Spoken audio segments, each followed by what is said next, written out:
إن الحمد لله نحمده ونستعينه ونستغفره ونعوذ بالله من شرور أنفسنا ومن سيئات أعمالنا من يهده الله فلا مضل له ومن يضلل فلا هادي له وأشهد أن لا إله إلا الله وحده لا شريك له وأشهد أن محمدا عبده ورسوله أما بعد فإن خير الحديث كتاب الله وخير الهدي هدي محمد صلى الله عليه وسلم وشر الأمور محدثاتها وكل محدثة بدعة وكل بدعة ضلالة وكل ضلالة في النار. قال النبي صلى الله عليه وسلم وصلوا كما رأيتموني أصلي. پچھلے درس میں نماز میں قرآن کریم کی قرأت یا تلاوت سے متعلق آخری حدیث ہم نے دیکھی تھی، زینوا القرآن باصواتکم. صحیح ہے؟ آخری چیز کیا تھی جو ہم نے دیکھی؟ ہاں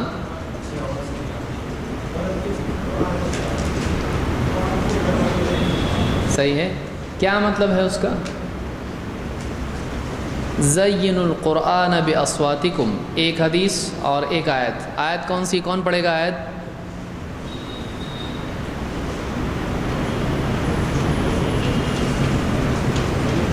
آیت کون پڑھے گا؟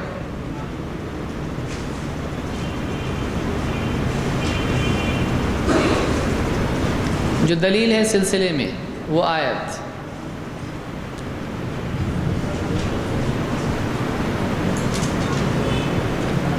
وَرَتِّلِ الْقُرْآنَ تَرْتِيلًا، وَرَتِّلِ الْقُرْآنَ تَرْتِيلًا.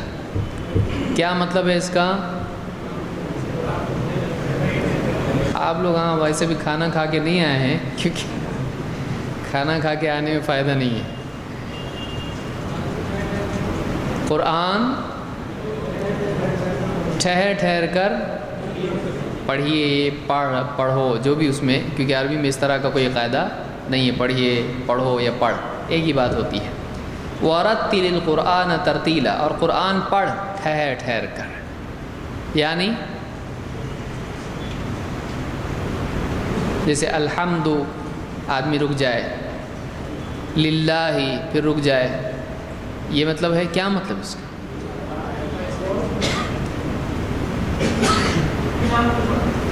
اطمینان سے پڑھے. ٹھیک ہے، یہ مجمل معنی ہے، لیکن کیسے؟ اس میں سنت کیا ہے؟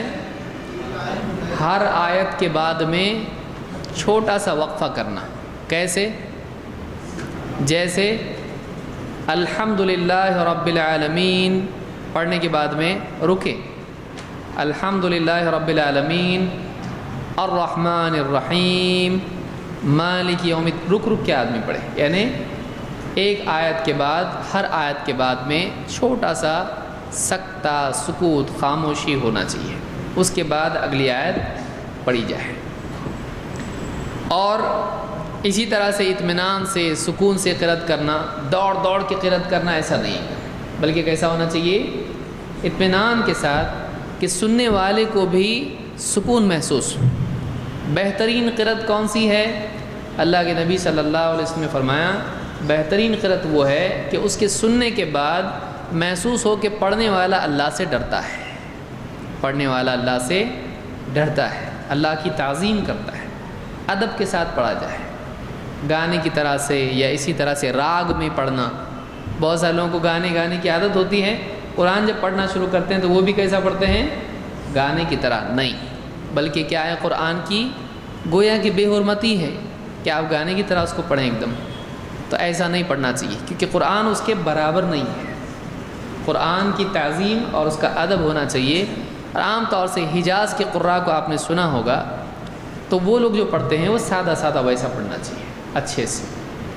لیکن بہت زیادہ آپ نے دیکھا ہوگا بعض قراء، آج کل کمپٹیشن دنیا میں چلتا ہے، ایک دم نسیں رگیں پھول رہی ہیں اور ایسا لگ رہا ہے کہ مطلب کلیجہ پورا منہ کو آ جائے گا ابھی، اور آدمی بات چیخ رہا ہے ایک دم، کبھی اونچا آواز کرتا ہے، کبھی ایک دم نیچا آواز کرتا ہے. یہ طریقہ قرآن پڑھنے کا نہیں ہے. مناسب نہیں ہے کہ ایسا پڑھا جائے۔ ادب اور تعظیم کے ساتھ قرآن کو پڑھا جائے، اس کو مذاق نہ بنایا جائے۔ آدمی کو چاہیے کہ قرآن کی تعظیم کے ساتھ قرآن پڑھے۔ تو اللہ کے نبی صلی اللہ علیہ وسلم نے فرمایا وَرَتِّلِ الْقُرْآنَ تَرْتِيلًا، اللہ نے فرمایا وَرَتِّلِ الْقُرْآنَ تَرْتِيلًا، قرآن کو ٹھہر ٹھہر کر پڑھیے۔ اسی طرح سے اللہ کے نبی صلی اللہ علیہ وسلم نے فرمایا زَيِّنُوا الْقُرْآنَ بِأَصْوَاتِكُمْ، زَيِّنُوا، زَيَّنَ کا مطلب ہوتا ہے زینت دینا۔ زینت نظر کے اعتبار سے بھی ہوتی ہے اور کان کے اعتبار سے بھی ہوتی ہے۔ زَيِّنُوا الْقُرْآنَ، قرآن کو زینت دو، کیسے؟ بِأَصْوَاتِكُمْ، اپنی آواز کے ذریعے سے، اپنی اچھی آواز سے قرآن کو کیا کرو؟ زینت دو۔ یہاں قرآن سے مراد اصلاً کیا ہے؟ یعنی قرآن میں زینت نہیں، اس کا مطلب آپ ہم زینت دیں گے اس کو؟ بتائیے کیا مطلب ہے؟ یہاں پر قرآن سے مراد ظاہر جو الفاظ حدیث کے ہیں، یہاں قرآن سے مراد جو ہے آدمی کا پڑھنا ہے، کہ اپنے پڑھنے کو اچھی آواز کے ذریعے سے اچھا بناؤ۔ تو ہر آدمی کی قرأت کیا ہوتی ہے؟ الگ ہوتی ہے، لیکن قرآن تو ایک ہی ہے اور وہ اچھا ہے، لیکن آدمی کا پڑھنا کیا ہوتا ہے؟ کبھی اچھا ہوتا ہے، کبھی اچھا نہیں بھی ہوتا ہے۔ تو اپنے پڑھنے کو، قرأت کو کیا کرو؟ زینت دو، کیسے؟ اچھی آواز کے ذریعے سے۔ اسی لیے آپ دیکھیں گے جنات نے کیا کہا تھا؟ اِنَّا سَمِعْنَا قُرْآنًا عَجَبًا، تو ان کو معلوم تھا کہ یہ قرآن اس کا نام ہے، یعنی ان کو ایسا تھا کہ یہ قرآن ہے؟ نہیں، قرآن کے معنی کیا ہے؟ پڑھی جانے والی چیز۔ تو ہم نے ایک پڑھنے والی چیز سنی، وہاں پر یہ مراد ہے، اس لیے کہ وہاں پر ال ہے۔ قرآن کا مطلب دیکھیے، یہ دوسری طرف جائیں گے ہم لوگ۔ عربی کا جملہ کیا ہے؟ جنات کا جملہ جو قرآن میں اللہ نے فرمایا اِنَّا سَمِعْنَا قُرْآنًا عَجَبًا، عجیب قرآن سنا۔ تو قرآن کی قسمیں ہیں، عجیب، غیر عجیب، ایسا ہے۔ تو یہاں پر جو عجیب کی صفت ہے وہ کس کے ساتھ ہے؟ تو یہاں پر قرآن کوئی عجیب قرآن ملتا ہے ایسا نہیں ہے، بلکہ یہاں پر ایک پڑھی جانے والی چیز جو بڑی عجیب تھی، یہ ہم نے سنی ہے، کیونکہ جنات کو معلوم نہیں تھا کہ قرآن نام ہے جو پڑھا جا رہا ہے اس کا۔ تو ہم نے ایک عجیب چیز سنی جس کو پڑھا جا رہا تھا۔ تو یہاں پر قرآن جو لفظ آتا ہے عربی زبان میں پڑھی جانے والی چیز کے لیے بھی آتا ہے، اور وہی نام ہمارے قرآن کا ہے، اِنَّ هَذَا الْقُرْآنَ۔ تو یہاں پر ال کے ساتھ وہ آ رہا ہے، القرآن۔ تو یہ قرآن خاص پڑھی جانے والی چیز، وہ نہیں کہ ہر چیز جو پڑھی جائے وہ قرآن ہے، بلکہ یہ جو اللہ کی طرف سے نازل ہونے والی چیز، اللہ کا کلام، یہ القرآن ہے۔ تو فرق سمجھیے کہ تم جو پڑھتے ہو اس کو اچھا بناؤ، کیسے؟ اپنی آواز سے۔ تمہاری قرأت اچھی بناؤ، کیسے؟ اچھی آواز کے ذریعے سے۔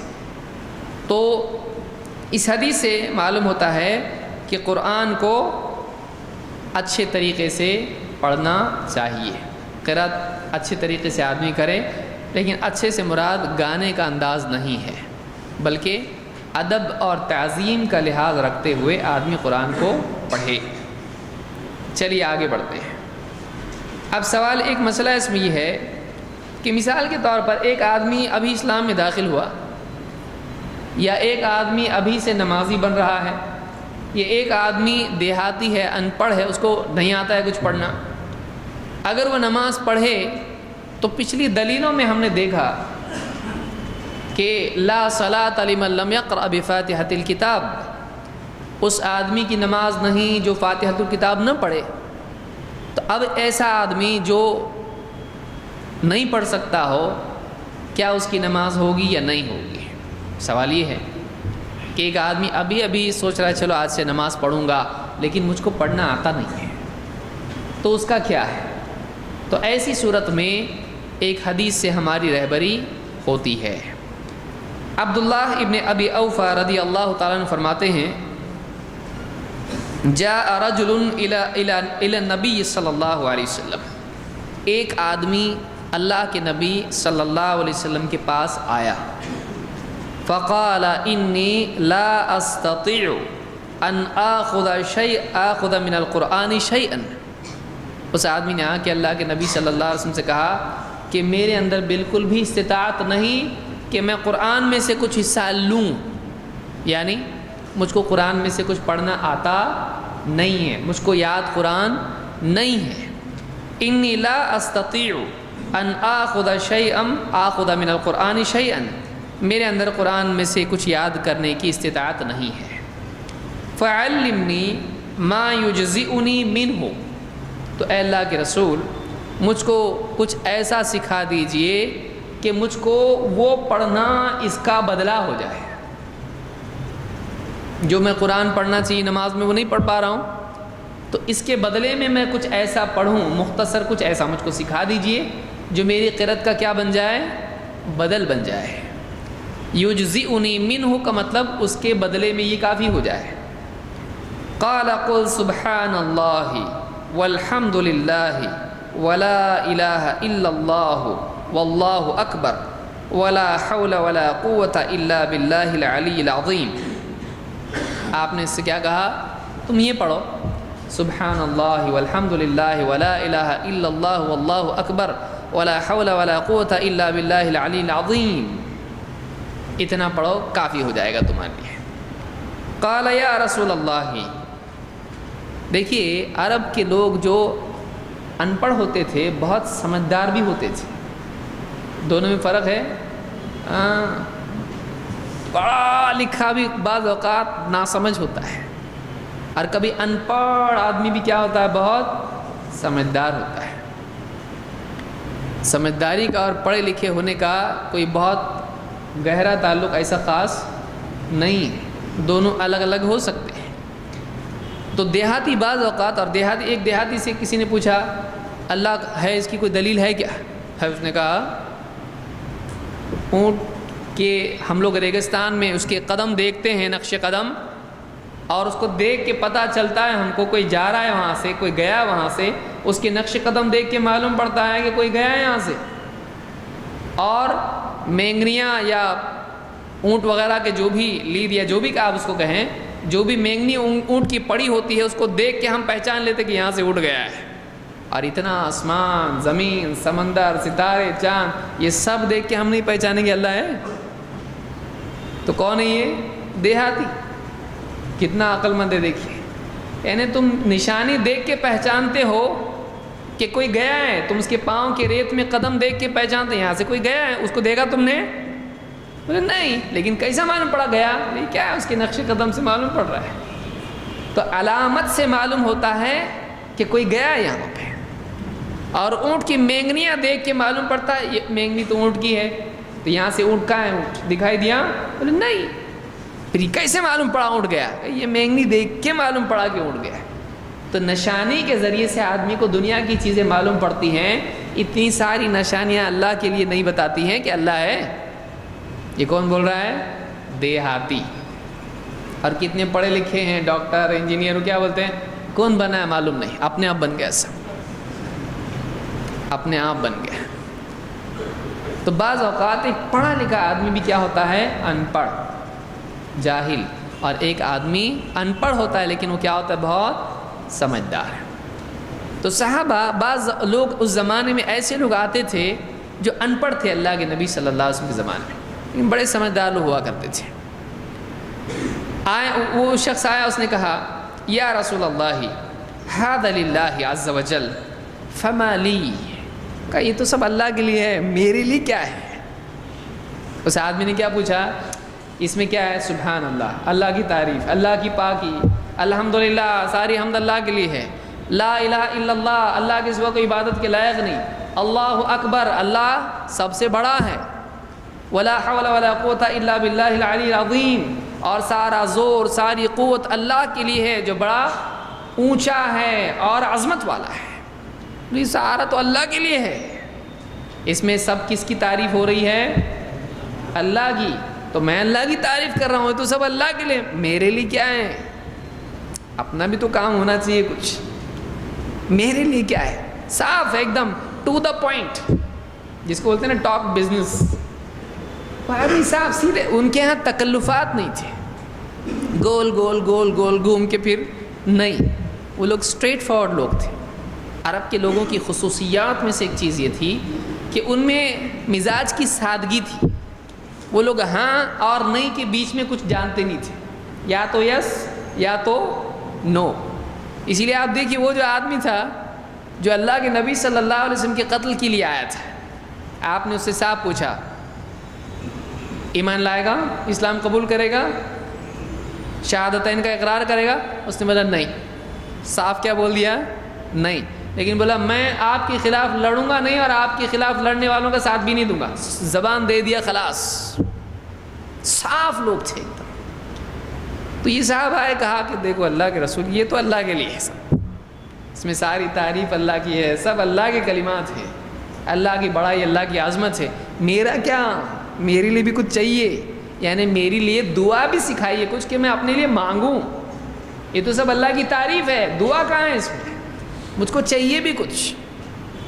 آپ صلی اللہ علیہ وسلم نے اس کو سکھایا, آپ نے بتایا قل, قال قل, آپ نے دعا سکھائی اللہم ارحمنی وارزقنی وعافنی واہدینی.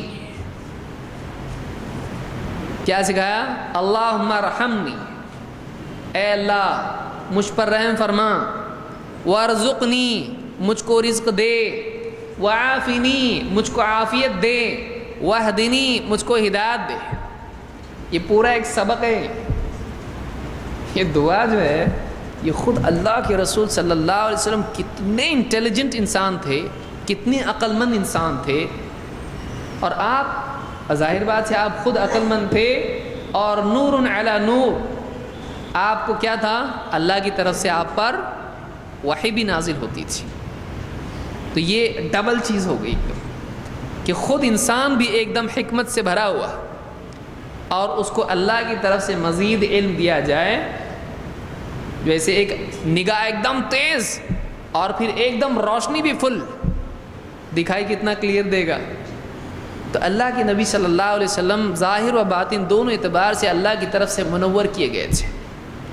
اسی لیے اللہ نے کیا فرمایا, وَدَاعِيًا إِلَى اللَّهِ بِإِذْنِهِ وَسِرَاجًا مُنِيرًا. آپ اللہ کی طرف اللہ کے حکم سے دعوت دینے والے, اور آپ کیا ہو, سراجا منیرا, ایک روشن چراغ. چراغ میں خود روشنی ہوتی ہے. اللہ نے محمد عربی صلی اللہ علیہ وسلم کو کیا کہا, چراغ ہیں آپ, کہ آپ کو اپنے لیے جو اندھیروں میں رہنما بنائے گا وہ کبھی گمراہ نہیں ہوگا. روشنی اندھیرے میں جو کام دیتی ہے وہ نبی کریم صلی اللہ علیہ وسلم دنیا کی گمراہیوں کے اندھیروں میں آدمی کے لیے ویسے رہبر ہیں, بلکہ اس سے بہتر ہے. تو آپ نے دعا سکھائی, کیا سکھائی؟ اللہم ارحمنی وارزقنی وعافنی واہدینی. دیکھیں انسان کو اللہ کی رحمت چاہیے, سزا نہیں, پٹائی نہیں, دھلائی نہیں, کچھ نہیں. اللہ پکڑ مت, کیا کر, رحم کر. نمبر ایک اللہ, اور بسم اللہ الرحمن الرحیم, یہ اللہ کی رحمت ہی ہے کہ سب کو سب ملتا ہے. تو اے اللہ پہلے تو کیا چاہیے اپنے کو, سزا نہیں, کیا چاہیے, رحمت چاہیے. نمبر دو رزق چاہیے, کھانا پینا لباس, دنیا کی حاجات. تو دنیا کی جتنی چیزیں ہیں یا جو بھی حاجتیں میری ہیں ان کا پورا کرنا, کیا ہے وہ, رزق چاہیے. نمبر تین عافیت دے. ٹھیک ہے عذاب تو نہیں لیکن تکلیف. کبھی کبھی اللہ تعالیٰ کیا کرتا ہے, بہت اچھا بندہ ہے, ڈالو اس کے اوپر تکلیف. اللہ ہے وہ, آپ ایسا دیکھ رہے ہیں تو وہ اللہ ہے. اللہ بہت محبت کرتا ہے کسی بندے سے, تکلیف بھی ڈالتا ہے اس کے اوپر. اللہ ہے وہ, رب ہے, مالک ہے. کبھی بندے کی ترقی مقصود ہوتی ہے, کبھی بندہ روتا تو بہت اچھا لگتا ہے اللہ کو, کہ اللہ کیا تو روتا, بندہ اچھا لگتا ہے اللہ کو, گڑ گڑاتا ہے, اللہ سے مانگتا ہے. تو کبھی سزا کے طور پر نہیں, اس کے اندر خیر پیدا ہو, اس کو خیر ملے, اس کے لیے اللہ اس پہ تکلیف ڈالتا ہے. وہ بہت اچھا ہوتا ہے, لیکن اللہ اس پر کیا کرتا ہے. اسی لیے آپ دیکھیے انبیاء پر زیادہ تکلیفیں آتی ہیں. اللہ کے نبی صلی اللہ علیہ وسلم کے پاس صحابی گئے اور ہاتھ لگایا، کہا اللہ کے رسول اتنا بخار آپ کو؟ کہا کہ ہاں ہم کو دگنا بخار ہوتا ہے، نبی ڈبل بخار، کیونکہ مراتب اللہ تعالیٰ نبیوں کے اونچے کرتا ہے، لیکن ہر آدمی میں اتنا پاور ہوتا ہے کیا؟ اسی لیے ایک صحابی نے مانگ لیا اللہ سے، اے اللہ جو بھی تکلیف ہے آخرت کی دنیا میں دے دے۔ اب دعا صحیح تھی؟ یہ صحیح نہیں ہے دعا، اس لیے بعض اوقات اللہ تعالیٰ کا نہ دینا بھی نعمت ہوتا ہے، اللہ قبول کر بھی لیتا ہے دعا، لیکن وہ تکلیف ہو جاتی ہے آدمی کے لیے۔ تو اب انہوں نے مانگ لیا، اے اللہ جو بھی تکلیف ہے دنیا میں دے دے۔ صحابی کہتے ہیں بالکل چوزے کی طرح ہو گئے تھے، وہ چڑیا کے بچے کی طرح ہو گئے تھے، اتنے دبلے پتلے نحیف ہو چکے تھے بیماری کی وجہ سے۔ اللہ کے نبی صلی اللہ علیہ وسلم نے کہا کیا ہے؟ کہا کہ میں نے ایسی ایسی دعا کی۔ اللہ کے بندے آپ نے کہا ایسا کیوں مانگا اللہ سے؟ اللہ سے رحمت اور عافیت مانگنا چاہیے۔ تو ایک آدمی دنیا میں اللہ سے کیا مانگے؟ عافیت۔ عافیت کا کیا مطلب؟ اے اللہ نو پرابلم لائف دے، کیسی زندگی؟ تکلیف نہیں چاہیے، خواہ مخواہ کیوں تکلیف بھائی؟ اے اللہ یہاں بھی سزا مت دے، وہاں بھی مت دے، یہاں بھی مزہ دے، وہاں بھی مزہ دے، یہاں بھی سزا نہیں وہاں بھی سزا دے، اور یہاں بھی مزہ، اور پرابلم کیا ہے اس میں؟ تو آدمی عافیت مانگے، اے اللہ بیماری سے اور تکلیف سے، معاشی تنگی سے، سارے مسائل جتنے ہوتے ہیں، انسان کو بعض اوقات مصیبتیں بھی اللہ سے دور کرتی ہیں، کیونکہ دنیا میں انسانوں کی قسمیں الگ الگ ہوتی ہیں اور حالات الگ الگ ہوتے ہیں۔ کبھی تکلیف اللہ سے جوڑنے کا سبب بنتی ہے تو کبھی دور کرنے کا بھی سبب بنتی ہے۔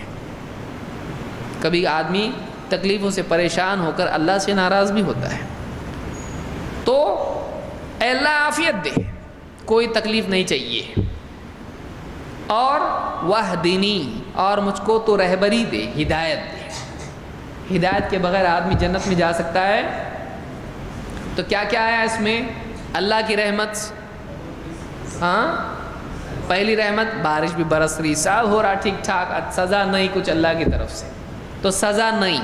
نمبر 2، سارا رزق جو بھی چاہیے دے، رزق کا مسئلہ حل، عذاب سے بچے، دنیا میں رزق ملا۔ نمبر 3، عافیت، تکلیف نہیں، اور نمبر 4، اور بچا کیا پھر مانگنے کے لیے؟ بچا کچھ؟ کیونکہ ہدایت مل گئی تو جنت ملنے والی ہے کہ نہیں، اور رحمت خود ضمانت ہے۔ اللہ کی رحمت کا مطلب وَاغْفِرْ لَنَا وَارْحَمْنَا، تو گناہوں کی مغفرت ہوئی کہ رحم ہونا ہی ہونا ہے۔ تو اب اس آدمی نے کہا کہ اللہ کے رسول میرے لیے کیا؟ تو آپ نے کہا لے تیرے لیے یہ کیا دعا سکھائی؟ اے اللہ رحمت اور رزق اور عافیت اور ہدایت، یہ 4 چیزیں مجھ کو عطا فرما۔ فلما قام، وہ صاحب جو بھی آئے تھے اٹھے اب جانے کے لیے، چلو کام ہو گیا، اپنا کام ہو گیا۔ قال هكذا بيده، آپ صلی اللہ علیہ وسلم نے اس طرح سے ایسا ہاتھ کیا، اپنے ہاتھ سے ایسا کیا، یعنی جیسے کوئی آدمی بہت قیمتی چیز بتا رہا نا، بہت قیمتی چیز مل گئی۔ قال هكذا بيده، فقال رسول اللہ صلی اللہ علیہ وسلم اما هذا فقد ملأ يده من الخير، فقد ملأ يده من الخير، اس آدمی نے ایسا کیا، یا علماء نے کہا کہ ایسا ہاتھ میں کیا جیسے کوئی بہت بھاری قیمتی چیز اٹھاتے، بہت بھاری چیز لیا میں نے، یعنی اس آدمی کو بھی بہت خوشی ہوئی کہ میں نے تو بہت کام کی چیز لیا میں نے، کیونکہ مانگ کے لیا ہے۔ تو اللہ کے نبی صلی اللہ علیہ وسلم نے دیکھا تو کہا، علماء نے کہا بعض نے اشارہ کہا کہ نبی صلی اللہ علیہ وسلم نے ایسا کیا تو اس نے کیا، یہ بھی شرح میں علماء نے بات کہی ہے۔ تو اما هذا فقد ملأ يده من الخير، اللہ کے نبی صلی اللہ علیہ وسلم نے اس آدمی کو دیکھا کہ جب اس نے ایسا کیا تو آپ نے کہا یہ جو آدمی ہے نا، اس نے اپنے ہاتھ کو خیر سے بھر لیا، اس کے ہاتھ میں کیا ہے؟ بہت خیر سمیٹ لی اس نے۔ اس آدمی کا نا بہت میرے پاس بہت ہے، تو جیسے آپ نے کہا کہ اس نے اپنے ہاتھ میں بہت ساری خیر سمیٹ لی۔ اور ظاہر بات ہے آپ دیکھیں کہ یہ 4 چیزیں جس آدمی کو دنیا میں مل جائے، بہت ہی کامیاب انسان ہے وہ، کہ اللہ کی رحمت اس کے ساتھ ہو جائے، اللہ کی عافیت اس کے ساتھ ہو جائے، دنیا کے رزق کا مسئلہ اس کا حل ہو جائے اور دین میں ہدایت کا مسئلہ اس کا حل ہو جائے، اور چاہیے کیا اس کو؟ سارے مسائل اس کے حل ہو گئے۔ اس لیے دیکھیے دعا مانگنے کے لیے بھی آدمی کو عقل چاہیے، کیا مانگنا اس کو عقل چاہیے، واقعی اس کو سمجھ بوجھ چاہیے کہ اللہ سے کیا مانگے۔ بعض اوقات آدمی اپنے لیے کچھ غلط مانگ لیتا ہے اور اللہ تعالیٰ چاہیے تو لے لے، تو بعض اوقات اس کی جو غلط مانگنے کی وجہ سے اللہ اس کو دے بھی دیتا ہے۔ یہ تو عام طور سے اللہ نہیں دیتا، اللہ کا بہت بڑا احسان ہے، اور آدمی بولتا دعا قبول نہیں ہو رہی، قبول نہیں ہو رہی، قبول نہیں ہو رہی، لیکن اس کو نہیں معلوم ہوتا ہے اللہ تعالیٰ اس کے لیے بھلائی کا ارادہ کر رہا ہے، نہیں دے رہا ہے۔ کبھی کبھی بولتا چاہیے ہاں لے جا، چاہیے نا لے، بعد میں سمجھ میں آتا ہے اللہ لے لے اب تو واپس لے لے، تکلیف آدمی کو برداشت نہیں ہوتی ہے۔ بہرحال اس حدیث سے یہ بات معلوم، اس کو امام احمد، ابو داؤد، نسائی نے روایت کیا ہے اور الفاظ سنن ابی داؤد کے ہیں۔ اس سے بات معلوم ہوئی کہ اگر کوئی آدمی قرآن کریم پڑھنے کی استطاعت نہیں رکھتا ہے تو سیکھنے تک وہ یہ اذکار کر سکتا ہے۔ یہ نہیں کہ آدمی بولے چلو اچھا معلوم پڑا اب پڑھنے کی ضرورت نہیں۔ علماء نے کہا یہ ایسے آدمی کے لیے نہیں ہے، بلکہ یہ ایسے آدمی کے لیے ہے کہ جو ابھی اسلام میں داخل ہوا یا ابھی اس نے دین کی طرف اس کا رجوع ہوا اور پھر اس کے پاس اب نہیں اور نماز پڑھنا ہے اس نے، تو کیا کریں گے؟ جب تک سیکھتا نہیں تب تک پڑھ مت، کہیں گے کہ پڑھ، لیکن ایسا چھوٹا موٹا کوئی ذکر اس کو سکھا دے اور وہ اتنا نماز میں پڑھتا رہے گا جب تک کہ قرآن اس کو پڑھنا نہیں آتا ہے۔ یہ نہیں کہ آدمی اسی کو بہانہ بنا کے قرآن سیکھنا ہی چھوڑ دے۔ یہ بات علماء نے اس سلسلے میں کہی ہے، عون المعبود میں اور دوسرے علماء نے، خطابی وغیرہ نے، سب نے یہ بات کہی ہے۔ تو اس حدیث سے بات معلوم ہوئی کہ اگر آدمی کے لیے قرآن پڑھنا ممکن نہ ہو تو ایسا آدمی بعض اذکار کے ذریعے سے بھی اگر نماز مکمل کر لے تو اس کی نماز ہوتی ہے۔ چلیے آگے بڑھتے ہیں۔ اب ہم دیکھتے ہیں کہ کن نمازوں میں جہری قرأت ہے اور کن نمازوں میں سری قرأت۔ کوئی آپ سے پوچھے بھائی آپ فجر میں زور سے پڑھتے ہیں امام صاحب، ظہر میں کیوں نہیں پڑھتے، اور پھر عصر میں کیوں نہیں پڑھتے، پھر اچانک مغرب میں زور سے، پھر مغرب میں 2 زور سے پڑھتے ہیں اور 1 آہستہ، یہ کیا ہے، کیوں ایسا؟ اب بہت سارے فلسفی لوگ پھر سوچنا شروع کرتے ہیں اس میں، بولتے دیکھو دوپہر میں کیا ہوتا، بہت دھوپ رہی تھی، آدمی ایک دم، پھر رمضان بھی کبھی آ گیا تو پیاسے رہے تو، اور دھوپ کے وقت میں آدمی بہت تھکا ہوا رہتا ہے اور اس وقت میں نہیں پڑھ سکتا ہے زور سے، حلق وغیرہ بہت سوکھتا ہے، ایک دم تکلیف ہوتی ہے، پھر واپس شام ہو گئی، اندھیرا ہو گیا تو پھر واپس سے گلا اس کا کیا ہو جاتا ہے، گیلا ہو جاتا ہے، پڑھ سکتا ہے۔ کون بولا آپ کو یہ؟ اس کی کوئی دلیل نہیں ہے۔ اپنی طرف سے کسی بھی شرعی حکم کی تعلیل کرنا ایک نئی مصیبت کا دروازہ کھولنا ہے۔ کیوں؟ اس لیے کہ بولیں گے یہ تو سب ٹھیک ہے لیکن پھر جمعہ میں نہیں لگتی پیاس، ارے میں سوچا نہیں تھا، میں تو 5 ٹائم کا سوچ رہا تھا، اب جمعہ کا آیا، پھر بولے سانس لینے بھی نہیں دیا اس کو، اور ہاں نا عید، 2 عید، پھر عید کا کیا، عید میں بھی تو ہوتا ہے نا، تو یہ کون سا فلسفہ ہے؟ کوئی دلیل اس کی نہیں ہے۔ بلکہ سب سے اچھا جواب کون دیا ہے اس سلسلے میں؟ ابو ہریرہ رضی اللہ تعالیٰ عنہ۔ میں نے کہا دیکھو یہ نمازیں ہیں جن نمازوں میں اللہ کے نبی صلی اللہ علیہ وسلم نے ہم کو زور سے سنایا، ہم بھی تم کو زور سے سناتے ہیں، جن میں آپ نے آہستہ پڑھا ہم بھی تم کو آہستہ پڑھ کے سناتے، خلاص فنش۔ یعنی اللہ کے نبی صلی اللہ علیہ وسلم نے زور سے پڑھا، ہم زور سے پڑھتے، آہستہ پڑھا ہم آہستہ پڑھتے، یہی حکمت ہے۔ اس میں کیا حکمت ہے؟ اس میں یہی حکمت ہے، یہ طریقہ ہونا چاہیے۔ اسی لیے توقیف سب سے اچھا قلعہ ہے۔ اپنی طرف سے جب آدمی اس میں کچھ بھی تعلیل کا مطلب علت نکالنا، شاید ایسا ہوگا، شاید ویسا ہوگا، آدمی ساری چیزوں کا احاطہ نہیں کر پاتا ہے، کہیں نہ کہیں سوراخ باقی رہ جاتا ہے، پھر وہ آدمی لے کے لیکن تم تو ایسا بولے تھے، پھر جمعہ میں کیوں نہیں، تو پھر اس کو اب ایک نیا فلسفہ اور گھڑنا پڑے گا۔ کیوں؟ ارے جمعہ میں پبلک زیادہ رہتی، تو ایسے اوٹ پٹانگ جواب دے کر کسی آدمی کو مطمئن کیا جا سکتا ہے؟ نہیں۔ غلط جواب سے بجائے اطمینان کے، اس پر اطمینان تو نہیں ہوتا ہے، دین کا بھی اطمینان ختم ہو جاتا ہے۔ یاد رکھیں یہ بات، غلط ہمارے جواب دینے کی وجہ سے لوگوں کا ہم پہ سے نہیں بلکہ دین سے بھی اطمینان اڑ جاتا ہے۔ لہٰذا جب آپ کو نہیں معلوم ہے تو سب سے پیارا جواب کیا ہے؟ نہیں معلوم۔ امام مالک رحمۃ اللہ علیہ کے پاس لوگ آئے اور لمبی لسٹ لے کے آئے سوالوں کی۔ انہوں نے تقریباً 36 سوالوں کے جواب 40 میں سے، غالباً 40 میں سے 36 کا جواب دیا۔ کیا کہا؟ لا ادری، لا ادری، لا ادری۔ لا ادری کا مطلب کیا ہے؟ نہیں معلوم، آئی ڈونٹ نو، نہیں معلوم۔ پبلک بول رہی ہے اتنے بڑے امام اور سوال لائے اس میں اتنے 40 سوالوں میں 36 سوال کا مطلب نہیں معلوم، یعنی کتنا پرسنٹ ہوا ہو؟ 80-90 کتنا ہوتا؟ اتنے سارے سوالات جو ہیں اس کا جواب نہیں معلوم۔ انہوں نے بولا ہم بہت دور سے آئے ہیں، لوگوں نے سوال پوچھنے کے لیے ہم کو بھیجا ہے آپ کے پاس کہ آپ سے پوچھ کے آؤ، تو انہوں نے بھیجا ہے، ہم ان کی طرف سے آئے، ان کو جا کے جواب کیا دیں؟ انہوں نے کہا ان کو جا کے بولو امام مالک نے اپنی جہالت کا اقرار کر لیا۔ نہیں آتا؟ ارے تم دور سے آئے کا مطلب کچھ نیا بنا کے دوں کیا؟ دور سے آئے بولے تو کیا ہے؟ وہ ایسے ہی جیسے ڈاکٹر بولے کوئی جائے اس کے پاس اور ڈاکٹر جو ہے کان کا ہے اور اس کا دانت دکھ رہا ہے،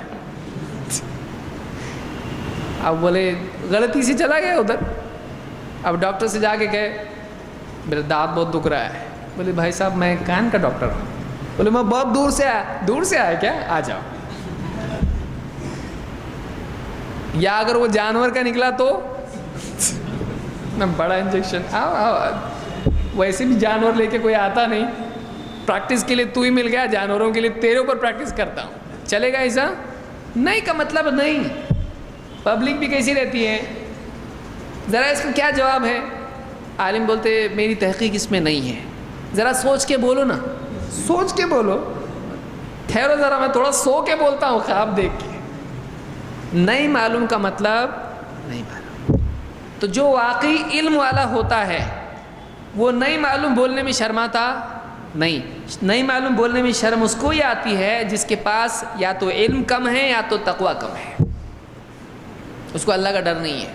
اسی لیے اپنی طرف سے کبھی جواب دینا نہیں، چاہے ایک آدمی سے بات ہو رہی ہو یا 1,00,000 لوگ آپ کے سامنے ہیں اور وہ سب بولے جواب دو اور آپ کو نہیں معلوم اور آپ سوچ رہے ابھی 1,00,000 لوگوں میں نہیں معلوم بولوں گا اپنا نام خراب ہوگا، تو کام خراب ہوگا چلے گا لیکن نام خراب ہوگا نہیں چلنا چاہیے۔ ہاں آدمی بولنا چاہیے نہیں معلوم کا مطلب۔ تو امام مالک کے پاس گئے، کہا کہ نہیں معلوم، ان کو بولو جا کے۔ امام مالک نے کہا کہ میرے کو نہیں معلوم۔ یہ ہمارے اسلاف ہیں۔ امام خود صحابہ میں آپ دیکھیے، ابو بکر صدیق رضی اللہ عنہ کے پاس گئے لوگ، کہا کہ یہ وفاکہۃ و ابا، ابا کا کیا مطلب ہے؟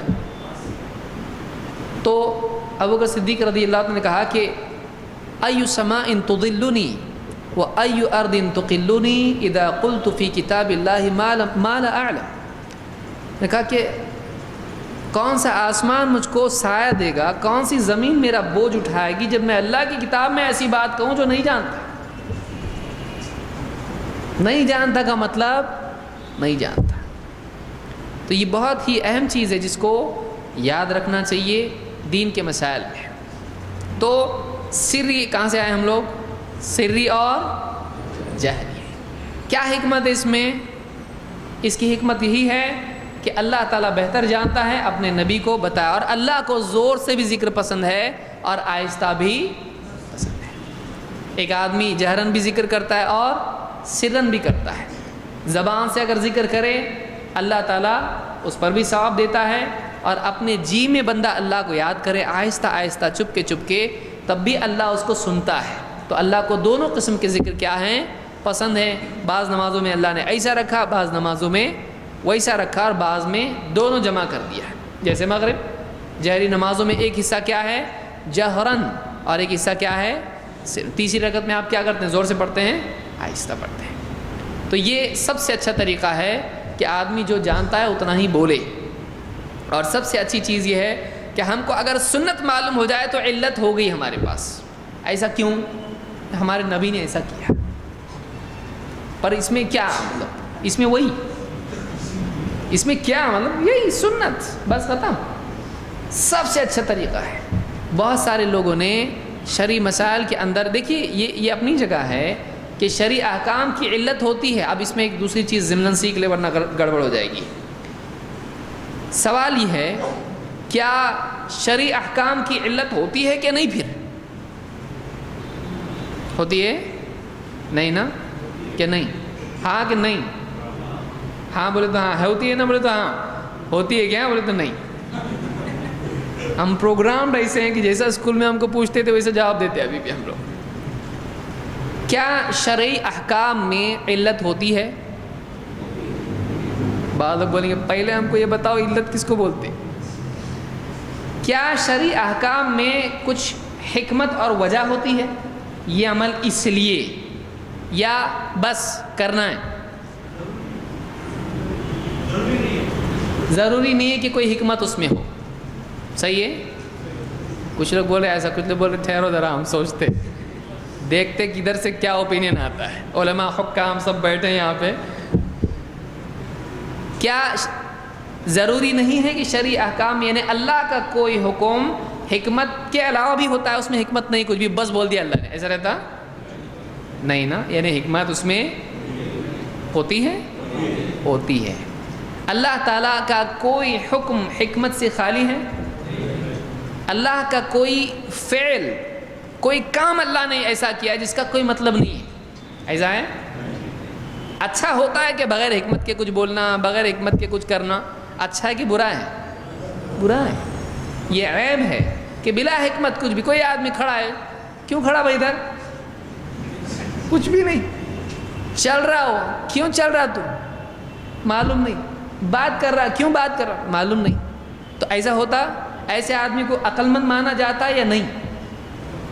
جس کو خود معلوم نہیں کیا کر رہا، کیوں کر رہا، جس کا کوئی مقصد ہی نہیں کچھ کرنے کا، اس میں کوئی مقصد نہیں، حکمت نہیں، اچھا مانتے ہیں ایسے آدمی کو، سمجھدار ہے، جو بھی کرتا بغیر حکمت کے کرتا ہے، بہت عقل مند ہے یہ، اس کو خود معلوم نہیں ہوتا ہے یہ کیوں کر رہا ہے۔ صحیح ہے؟ یہ اچھا نہیں ہے۔ آپ جو بندے کے لیے عیب ہے اللہ کے لیے عیب نہیں ہے۔ کیا اللہ تعالیٰ کے کلام میں کبھی کوئی ایسی بات ہوتی جس میں کوئی حکمت نہ ہو؟ اللہ تعالیٰ نے کیا فرمایا؟ یاسین والقرآن الحکیم، حکمت والا ہے۔ بلکہ اللہ نے کیا فرمایا کہ لقد من اللہ علی المؤمنین اذ بعث فیہم رسولا من انفسہم یتلو علیہم آیاتہ ویزکیہم ویعلمہم الکتاب رسول لوگوں کو کیا سکھاتے ہیں؟ حکمت سکھاتے ہیں۔ تو اللہ کے کلام میں حکمت ہوتی ہے، ضروری نہیں کہ ہم کو معلوم ہو، لیکن حکمت ہمیشہ اس میں ہوتی ہے۔ ہم ایسا نہیں کہیں گے اللہ کے حکم میں حکمت نہیں ہوتی، بس حکم ہوتا ہے۔ اللہ کے حکم میں حکمت ہوتی ہے، لیکن ضروری نہیں کہ اللہ ہم کو بتائے، کیونکہ ہم بندے ہیں، اس کے لیے لازم نہیں کہ ہم کو دیکھو اس میں یہ فائدہ اس لیے ایسا کرو، ضروری نہیں۔ اللہ نے بول دیا کرنا پڑے گا، لیکن حکمت ہوتی ہے کہ نہیں ہوتی؟ اس میں ہوتی ہے، ہوتی ہے۔ تو حکمت اللہ کے ہر حکم میں ہوتی ہے، اور اسی لیے اللہ رب العالمین بعض مقامات پر حکمت بتاتا بھی ہے۔ جیسے اللہ نے کیا فرمایا؟ کتب علیکم الصیام کما کتب علی الذین من قبلکم لعلکم تتقون، لعلکم، تاکہ اللہ نے تم پر روزے فرض کر دیے جیسے تم سے پچھلوں پر بھی فرض کر دیے گئے تھے۔ کیوں؟ آدمی مجھے کیوں کیے تھے؟ تاکہ تم متقی بن جاؤ، تاکہ تمہارے اندر تقوی اور پرہیزگاری آئے۔ یا اللہ نے جیسے فرمایا ان الصلاۃ تنہی عن الفحشاء والمنکر، یقیناً نماز روکتی ہے بے حیائی اور برائی کے کاموں سے۔ تو نماز کی حکمت کیا ہے؟ آدمی گناہوں سے بچتا ہے۔ نماز کی حکمت کیا ہے؟ اقم الصلاۃ لذکری، نماز قائم کر میری یاد کے لیے۔ تو نماز کی حکمت مقصد کیا ہے؟ اللہ کی یاد، اور اللہ کی یاد سے زندگی میں کیا آتا ہے؟ دین آتا ہے، اللہ کا خوف آتا ہے، پابندی آتی ہے۔ تو کئی احکام کی اللہ نے قرآن کریم میں حکمت بتائی ہے۔ کیا ہر حکم کی بتائی ہے؟ نہیں، اللہ پر لازم نہیں ہے، پہلے انسان کو جو پہلا حکم ملا تھا اس میں حکمت تھی کہ نہیں تھی؟ سب میں رہتی تو اس میں بھی تھی. کیا اللہ نے لیکن بتایا تھا ان کو؟ نہیں نا. جیسا سوال ویسے جواب. اللہ نے بتایا تھا وَلَا تَقْرَبَا هَٰذِهِ الشَّجَرَةَ فَتَكُونَا مِنَ الظَّالِمِينَ. تم اس پیڑ کے قریب مت جانا ورنہ کیا ہو جاؤ گے؟ ظالموں میں سے ہو جاؤ گے. یعنی تم اس کے قریب گئے تو تمہارا حال اپنے اوپر ظلم کرنے والوں میں ہو جائے گا. اسی لیے بعد میں انہوں نے دعا کی تو کیا کہا آدم علیہ السلام نے؟ دونوں نے کیا دعا ہے وہ؟ ربنا ظلمنا انفسنا. اے اللہ ہم نے اپنے اوپر بہت ظلم کیا. کیا جنت سے نکلے اچھا آرام میں تھے اور پھل شیطان کے دھوکے میں آ کے کھا لیا تو جنت کی نعمت اور راحت سے نکل کے کہاں چلے گئے؟ دنیا کی مصیبتوں میں. تو کس پہ ظلم ہوا یہ؟ تو انہوں نے دعا بھی کی.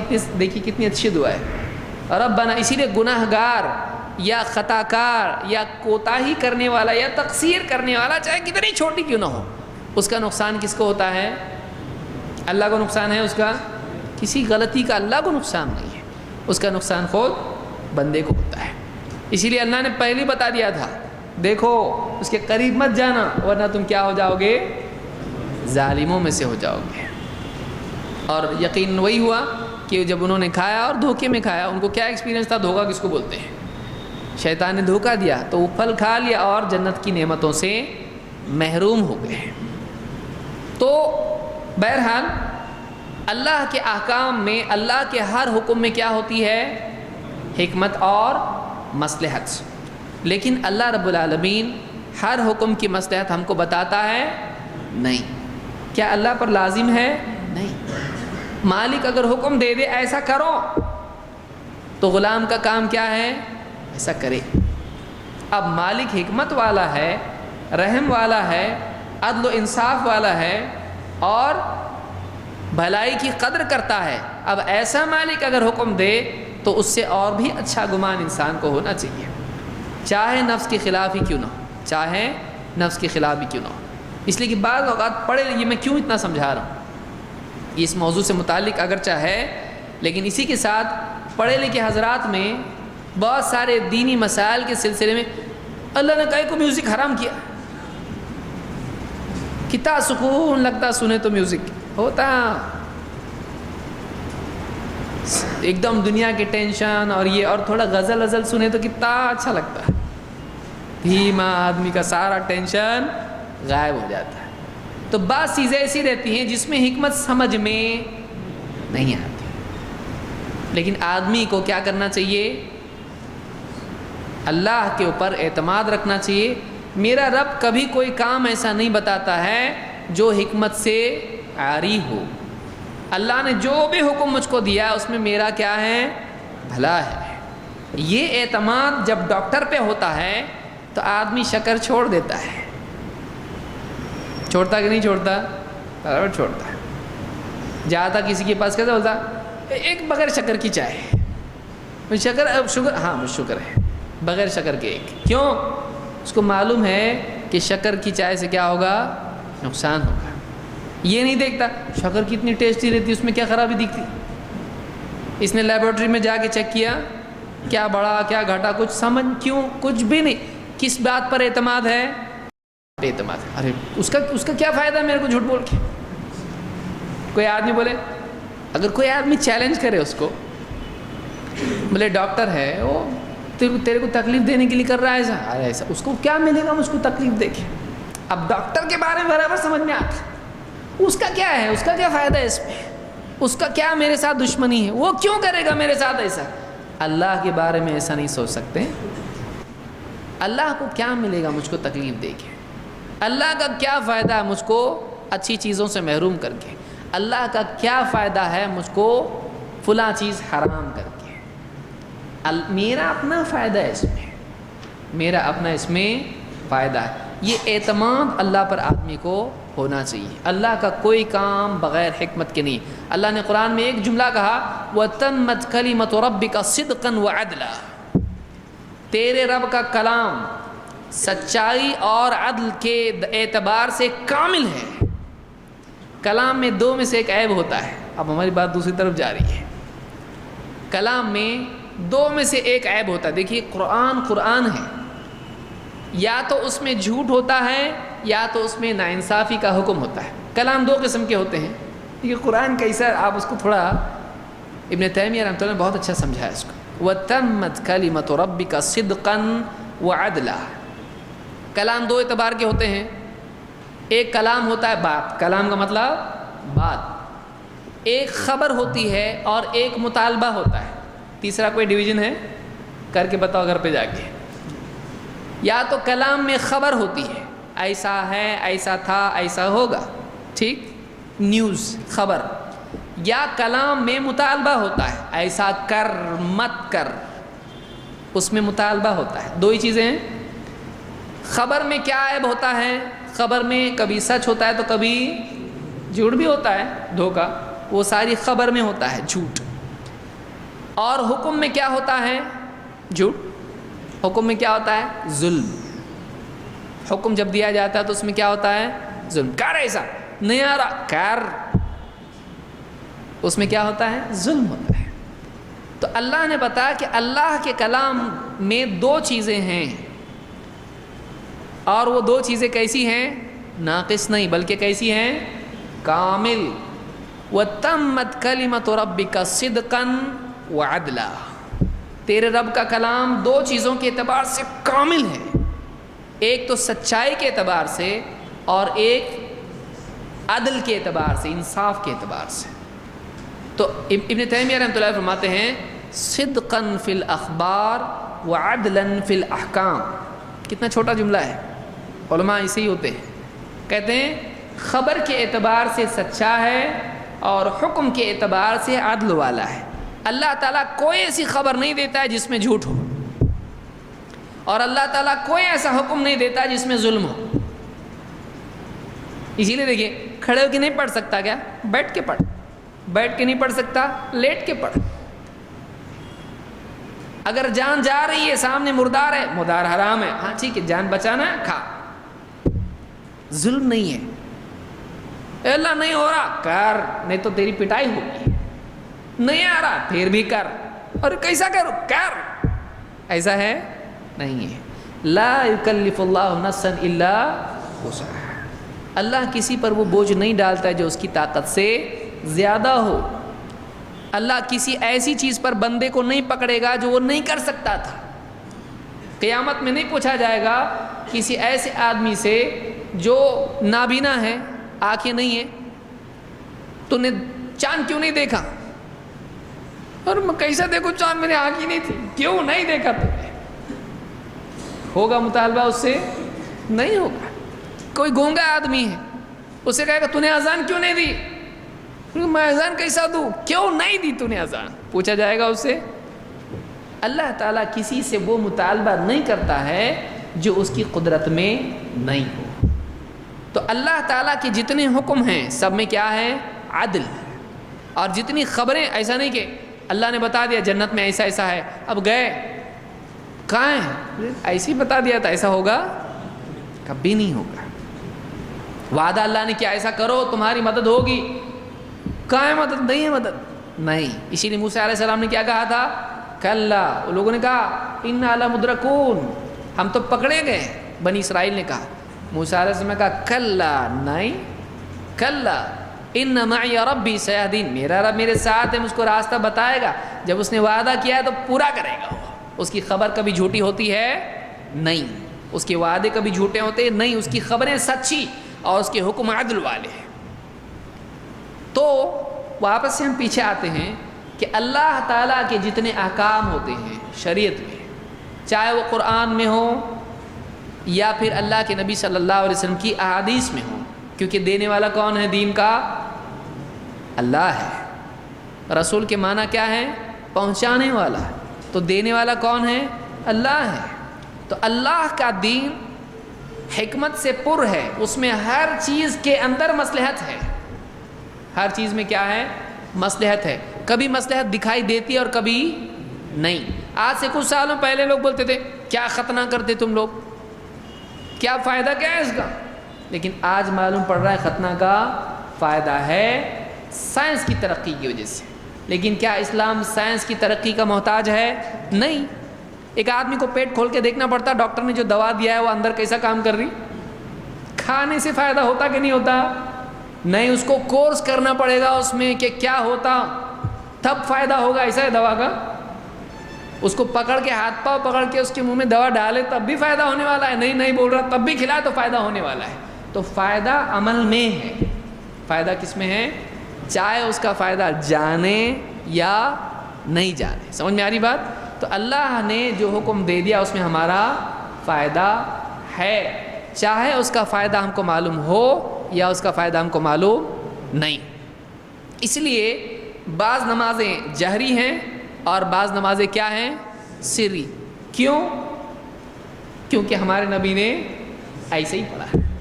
سب سے اچھا یہ جواب ہمارا ہے۔ سمجھ میں آئی بات؟ تو میں سمجھتا ہوں یہی ایک درس ہو گیا آج ہمارا کہ اللہ کے احکام میں کیا ہے، اللہ کے کلام کتنے اعتبار سے کامل ہے۔ کسی غیر مسلم کو اگر آپ یہ سمجھائیں گے تو واقعی اس کو احساس ہوگا کہ قرآن کتنا جامع کلام ہے کہ ایک آیت میں اللہ نے کتنی بڑی بات بتا دی ہے۔ ایسی کتنی آیتیں قرآن میں ہیں، کتنی آیتیں ہیں۔ اس لیے علماء سے استفادہ کرنا چاہیے، اور سلف نے جو قرآن کی تفاسیر اور جو بیان کی ہیں صحابہ، تابعین، تبع تابعین اور اہل علم نے، اس سے فائدہ اٹھانا چاہیے۔ بہرحال آج کے لیے میں سمجھتا ہوں اتنا کافی ہے۔ سوال اس میں ہے کہ حق قبول کرنے کے بعد مصیبت کیوں آتی ہے؟ ہمارے لیے دعا کریں۔ دیکھیے اللہ تعالیٰ سارے مسلمانوں کو ساری مصیبتوں سے نجات دے عافیت کے ساتھ، دنیا اور آخرت کی تمام مصیبتوں سے ہر مسلمان کو اللہ بچائے، اور سارے انسانوں کو اللہ ہدایت دے۔ حق قبول کرنے کے بعد مصیبت کیوں آتی ہے؟ قبول کرنے کے بعد زیادہ مصیبت آتی ہے۔ اللہ کے نبی صلی اللہ علیہ وسلم فرماتے ہیں ان اللہ تعالی اذا احب قوما ابتلاہ، اللہ تعالیٰ جب کسی سے محبت کرتا ہے تو اس کو مصیبت میں مبتلا کرتا ہے۔ عجیب، بندوں پر اللہ کو قیاس کر سکتے ہیں؟ ہم اپنے محبوب کو مصیبت سے بچاتے ہیں، لیکن اللہ تعالیٰ جب کسی سے محبت کرتا ہے تو اس کو کیا کرتا ہے؟ لیکن اس میں سوچنے کی چیز یہ ہے کہ اللہ تعالیٰ کون سی مصیبت میں ڈالتا ہے اور کون سی مصیبت سے بچاتا ہے۔ تو واقعی محبت یہ ہے کہ چھوٹی مصیبت سے اگر بڑی مصیبت ٹلتی ہے تو ٹھیک ہی صحیح۔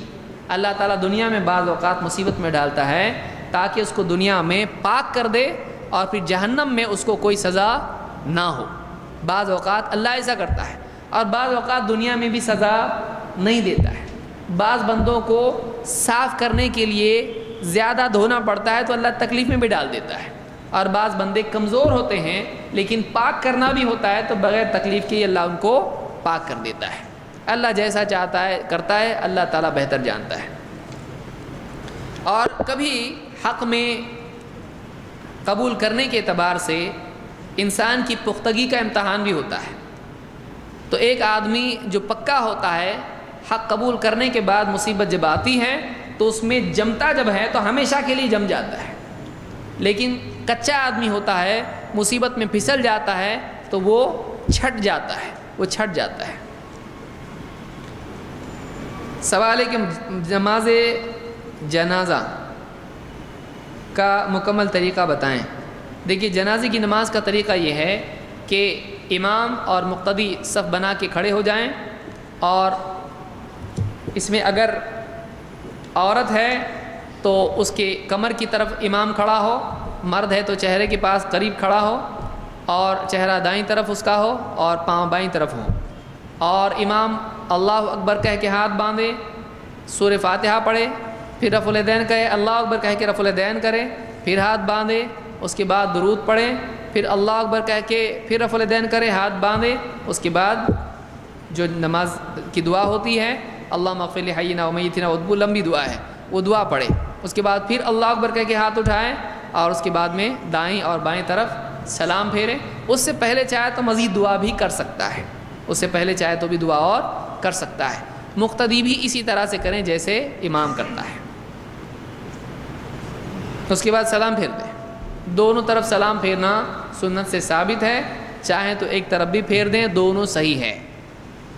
دونوں اللہ کے نبی صلی اللہ علیہ وسلم سے ثابت ہے. سوال ہے کہ انٹرسٹ کا اماؤنٹ کہاں لگا سکتے ہیں؟ انٹرسٹ کا اماؤنٹ جو سود ملتا ہے بینک وغیرہ میں لوگوں کی رقمیں رکھی ہوتی ہیں, بہتر یہ ہے کہ مسلمان کو دینے سے بچیں. مسلمان کو حلال زکوٰۃ وغیرہ میں سے ہی دیں. اور اگر واقعی سود کسی کا بنتا ہے, پہلے تو بینک میں آپ اپلیکیشن دے دیں کہ ہمارے اکاؤنٹ میں سود جنریٹ ہو ہی نہیں, بہتر یہی ہے. لیکن اگر آپ کا سود پھر بھی بنتا ہے اکاؤنٹ میں, تو پھر آپ اس کو لے کر کسی اچھے غیر مسلم کو دے سکتے ہیں جو آدمی بیمار ہے یا کچھ پریشان حال ہے, یا پھر کوئی ایسا مسلمان ہے جو بالکل مضطر کی حالت کو پہنچ چکا ہے, کوئی بڑی بیماری اس کو ہے اور اس کا میڈیکل خرچ اتنا زیادہ ہے کہ عام طور سے لوگ اس کو نہیں دیتے ہیں, اور اگر اس کو نہ دیا جائے, مدد نہ کی جائے تو ہلاک ہو جائے گا. تو اس اعتبار سے جب ایسی کنڈیشن میں آدمی پہنچتا ہے تو مردار بھی اس کے لیے کیا ہو جاتا ہے, گنجائش پیدا ہو جاتی ہے. تو ایسے آدمی کو دیا جا سکتا ہے. غیر مسلم کو دینے کے اعتبار سے یہ ہے کہ عمر رضی اللہ تعالیٰ عنہ نے ریشم کا جبہ خریدا اللہ کے نبی صلی اللہ علیہ وسلم کے لیے. آپ نے اس کو قبول نہیں کیا کیونکہ مردوں کے لیے ریشم پہننا جائز نہیں ہے. تو انہوں نے اپنا ایک غیر مسلم بھائی جو مکہ میں تھا وہ اس کو گفٹ میں دے دیا. تو ایسی چیز جو ہم استعمال نہیں کرتے ہیں, اگر سماج کو اس سے نقصان نہیں ہے, وہ استعمال میں لائی جا سکتی ہے, لیکن صرف اسلام میں حرام ہے, تو ایسی چیز کسی غیر مسلم کو دے سکتے ہیں اگر اس میں منفعت ہو تو. لیکن ثواب کی نیت اس پہ کرنا نہیں چاہیے, اس لیے کہ اللہ تعالیٰ سود کا صدقہ قبول نہیں کرتا ہے. حدیث میں ہے کہ لا يقبل اللہ صدقۃ من غلول, جو اللہ تعالیٰ یعنی غلول میں سے صدقہ قبول نہیں کرتا ہے. کسی وجہ سے کوئی لیڈی چہرے کا حجاب نہیں کرتی ہے, ایسا والی کسی وجہ سے کوئی لیڈی چہرے کا حجاب نہیں کرتی ہے تو کیا وہ گناہ گار ہوگی؟ دیکھیے اس بارے میں علماء کا اختلاف ہے, اور ہمارے نزدیک راجح قول یہی ہے کہ عورت کو چہرے کا بھی حجاب کرنا چاہیے, اس لیے کہ اللہ کے نبی صلی اللہ علیہ وسلم کی حدیث ہے کہ المرأۃ عورہ, خاتون پوری کی پوری چھپانے کی عورہ ہوتی ہے. تو عورت کو اپنے آپ کو چھپانا چاہیے, اور مستقل دلائل ہیں جو علماء نے اس کے دیے ہیں. تو عورت کے لیے بہتر یہی ہے کہ وہ چہرے کا بھی حجاب کرے. رشتہ دار میں اگر کسی کی شادی ہو اور ان کی کمائی کا ذریعہ حرام طریقے سے ہو تو کیا کرنا چاہیے؟ اگر کوئی آدمی اس کی کمائی حرام ہے اور اسی میں سے لوگوں کو کھلا رہا ہے یا اس کو دے رہا ہے تو ایسی دعوت میں شریک نہیں ہونا چاہیے. لیکن اگر کسی کی کمائی حرام ہے اور وہ حلال سے کچھ دے رہا ہے, کہیں سے اس نے لے کے کوئی کھانا وانا کیا ہے, تو ایسا کھانا کھا سکتے ہیں, لیکن یقین ہو کہ واقعی وہ اسی حلال میں سے کھلا رہا ہے. لیکن اگر معلوم ہو کہ حرام میں سے کھلا رہا ہے تو بالکل نہیں کھانا چاہیے. لیکن اگر شک ہے تو ایسے سے بچنا بہتر ہے, ایسے سے بچنا بہتر ہے. کیا کرسی پر بیٹھ کر نماز پڑھ سکتے ہیں؟ جو آدمی نیچے نہیں بیٹھ سکتا ہے اور جو آدمی یعنی کھڑے ہو کر بھی نماز نہیں پڑھ سکتا ہے, اگر وہ کرسی پر بیٹھ کر پڑھتا ہے تو اس میں کوئی حرج نہیں ہے. بعض اوقات گھٹنوں وغیرہ کی وجہ سے بھی آدمی نیچے نہیں بیٹھ سکتا ہے, تو ایسا آدمی کرسی پر بیٹھ کر جیسا بھی سہولت ہے, اللہ نے فرمایا فاتقوا اللہ ما استطعتم, فاتقوا اللہ ما استطعتم, تم سے جیسے بھی ہو جتنا ہو سکے اللہ سے ڈرتے رہو اور تقوی اختیار کرو.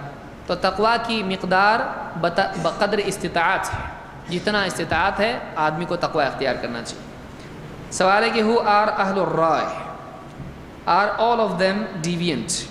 Did Imam Abu Hanifa repent from being an اہل الرائے؟ دیکھیے اہل الرائے, رائے فی نفسی ہی حرام نہیں ہے. رائے کا مطلب یہ ہوتا ہے جس کو بعض اوقات اجتہاد سے بھی تعبیر کیا جاتا ہے اور قیاس سے بھی تعبیر کیا جاتا ہے, کہ ایک آدمی ایسے مسائل جو بصراحت قرآن و سنت میں نہیں ہے, کلیئرلی قرآن و سنت میں نہیں ہے, غور و فکر کر کے میری رائے اس میں یہ ہے کہ قرآن و سنت کی بنیاد پر یہ مجھ کو صحیح لگتا ہے, تو کتنا بھی کیا تو یہ اس کا اپنا اجتہاد ہے, اس کو وہ اسلام نہیں کہہ سکتا ہے. وہ اپنی اس کی تحقیق ہے, اس کی سوچ ہے, اس کو ایسا لگ رہا ہے یہ بات صحیح ہے. تو اس کو رائے کہتے ہیں۔ فی نفسی رائے حرام نہیں ہے، ہاں وہ رائے حرام ہے جو بغیر علم کے ہو، بس میرا دل کہتا ہے یہ حلال ہے تو یہ نہیں ہے، لیکن آدمی تحقیق کر کے کسی نتیجے پر پہنچے اور پھر اپنی تحقیق پیش کرے تو اس کی گنجائش ہے، لیکن جب وہ غلط ثابت ہو جائے پھر بھی اسی رائے پر جمے رہیں یہ حرام ہے، کیونکہ غلط کی اقتداء کرنا جائز نہیں ہے۔ فَمَاذَا بَعْدَ الْحَقِّ إِلَّا الضَّلَالِ، اللہ نے کہا کہ حق کے بعد پھر گمراہی کے سوا اور کیا رہ جاتا ہے؟ تو معلوم ہوا کہ جب حق سامنے آ جائے تو اس کے بجائے جتنا ہے وہ سب کیا ہے؟ گمراہی ہے، اس کو نہیں اپنانا چاہیے۔ تو حق آنے کے بعد کسی اور چیز پر عمل نہیں کیا جائے گا، تو دلیل آنے کے بعد کسی کی رائے پر عمل نہیں کیا جا سکتا ہے، ہم کو دلیل کی پیروی کرنا چاہیے۔ سارے اہل الرائے، رائے جیسے میں نے کہا کہ فی نفسی ہی رائے گمراہی نہیں ہے، کتاب و سنت سے ٹکرانے والی رائے گمراہی ہے۔ امام ابو حنیفہ رحمۃ اللہ علیہ نے رائے سے رجوع کیا، توبہ کی نہیں، وہ قیاس اور اجتہاد کے قائل تھے، اور بعض علماء نے اس بنیاد پر ان پر تنقید بھی کی ہے کہ بعض مسائل میں انہوں نے بہت زیادہ رائے سے کام لیا، لیکن یہ علماء کا آپس کا معاملہ ہے۔ اکثر علماء نے امام ابو حنیفہ رحمۃ اللہ علیہ کی تعریف کی ہے اور فقہی اعتبار سے ان کا مرتبہ قبول کیا ہے، ان کے مرتبے کو انہوں نے قبول کیا ہے۔ بعض علماء نے امام ابو حنیفہ رحمۃ اللہ علیہ پر تنقید بھی کی، اس وجہ سے امام ابن ابی شیبہ رحمۃ اللہ علیہ نے مصنف ابن ابی شیبہ میں مستقل ایک باب قائم کیا ہے جس میں امام ابو حنیفہ رحمۃ اللہ علیہ کے وہ مسائل ذکر کیے ہیں جن میں انہوں نے کتاب و سنت سے ہٹ کے فیصلہ دیا ہے، اور بعض دوسرے علماء نے بھی امام ابو حنیفہ پر تنقید کی ہے۔ دیکھیے یہ علماء میں ہوتا رہتا ہے کہ ایک عالم جب اجتہاد کر کے کوئی فیصلہ دے گا تو اس سے ہو سکتا ہے وہ مسئلہ صحیح نکلے، ہو سکتا ہے وہ مسئلہ غلط نکلے۔ تو ایک عالم اگر کسی عالم پر تنقید کرتا ہے تب تو اس کو گنجائش ہے، لیکن ایک آدمی جو بالکل پیدل ہو اور اس کو کچھ بھی معلومات نہیں ہے اور علماء کے اوپر وہ زبان درازی کرنا شروع کرے، یہ اچھی بات نہیں ہے۔ جو آدمی جتنا اس کا قد ہے اسی کے اعتبار سے اس نے بات کرنا چاہیے۔ امت کے اندر جو ایسے علماء ہیں جن کو عام طور سے تلقی بالقبول حاصل ہے، یہ آدمی کھڑا ہو کے ان کے بارے میں کچھ بھی بولنے لگے مناسب نہیں ہے۔ ہاں یہ بات اپنی جگہ ہے کہ کسی مسئلے میں کسی عالم کی اگر کوئی غلطی سامنے آ جائے، غلطی ہے چاہے کتنی ہی بڑی شخصیت کیوں نہ ہو، لیکن اس شخصیت کی شان میں گستاخی نہیں کرنا چاہیے، اس کے دوسرے معاملات میں اس کو چھوڑنا نہیں چاہیے۔ کھانا نہیں کھانا ہے؟ سوال ہے کہ جو سود کا پیسہ ہے کیا اس سے ہینڈ پمپ میں چچا کیا ہے چاپا کیا ہے بھائی چپل، چپل وغیرہ لگا سکتے ہیں، مسجد میں چپل لگا سکتے ہیں یا بیت الخلاء بنا سکتے ہیں؟ قرآن و حدیث کی روشنی میں جواب دیں۔ دیکھیے مسجد تو مسجد، گھروں کو بھی سود سے دور رکھنا چاہیے۔ مسجد میں لوگ میرا یہ پیسہ سود کا ہے تو مسجد میں بیت الخلاء میں چپل وغیرہ کے لیے رکھ دیا یا باہر کچھ بیت الخلاء میں لگا دیا، سود کو دور رکھیے، وہ بیت الخلاء سے مسجد تک آ جائے گا، تو اس کو مسجد سے دور رکھیں اور اس کو دور ہی رکھیں، جتنا بھی سود ہے اس کو، وہ حرام ہے، اس کو دور رکھیں، مسجد سے دور رکھیں اس کو۔ جو آدمی لائف انشورنس میں جاب کرتا ہے، یہ علماء نے کہا ہے کہ لائف انشورنس جائز نہیں ہے، لہٰذا وہ نہیں کرنا چاہیے اور اس میں جاب بھی نہیں کرنا چاہیے۔ اللہ تعالیٰ ایسے تمام بھائیوں کو جو کہیں نہ کہیں بیچارے پھنسے ہوئے معلوم نہیں تھا، اللہ ان کے لیے بہتر حلال روزی کا راستہ آسان فرمائے۔ سوال ہے کہ جو دعا ہے رحم فرما وغیرہ، یہ صرف جس کو قرآن میں آتا ہے یا کوئی اور بھی پڑھ سکتا ہے؟ یعنی کوئی آدمی اللہ سے دعا کرے اللہ مجھ پر رحم فرما، بول سکتا ہے اے اللہ مجھ پر رحم فرما، تو اس میں کوئی حرج نہیں ہے۔ ضروری نہیں کہ قرآن میں آیت آئی تو وہی پڑھے آدمی، بلکہ آدمی اپنی زبان میں اللہ سے کہے اے اللہ مجھ پر رحم فرما، مجھ پر اپنا فضل و کرم کر دے، میری قسمت چمکا دے، جو بھی بولنا ہے اس کو، موٹر کار دے دے اور گھر دے دے اور سب کچھ دے دے، جو مانگنا مانگ سکتا اپنی زبان میں۔ سوال ہے کہ تراویح میں قرآن کس طرح پڑھنا چاہیے؟ تراویح میں قرآن ایک ایک آیت کر کے پڑھنا چاہیے، سکون وقار کے ساتھ پڑھنا چاہیے۔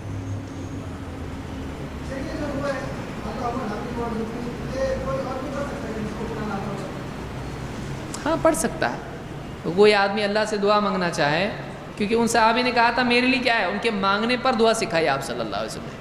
تو کوئی آدمی پڑھنا چاہے پڑھ سکتا ہے، کوئی مسئلہ نہیں. 2 سجدوں کے درمیان بھی دعا سکھائی ہے تو وہ بھی پڑھ سکتا ہے. اس کے علاوہ بھی دعائیں ہیں، نبی صلی اللہ علیہ وسلم کی بہت ساری دعائیں ہیں. انشاءاللہ اللہ نے توفیق دی تو ساری ایک کتاب میں جمع کی جائیں گی انشاءاللہ.